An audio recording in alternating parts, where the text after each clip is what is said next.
Hello friends, তো আজকে আমরা চলে এসেছি ওরিয়েন্টেড শীতলা পুজো দেখতে, যেখানকার শীতলা ঠাকুর তোমাদের দেখিয়েছিলাম, সব থেকে বড় শীতলা ঠাকুর। চলো দেখাই।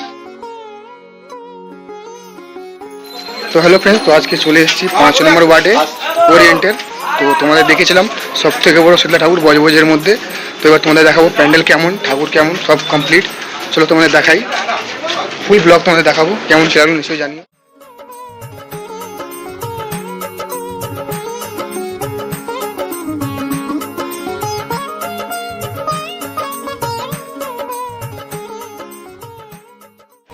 তোমার নাম কি? কত বছর হলো পুজো? কেমন লাগছে বলো, তোমাদের ক্লাবের নাম বলো। তো আজকে কি অনুষ্ঠান হচ্ছে?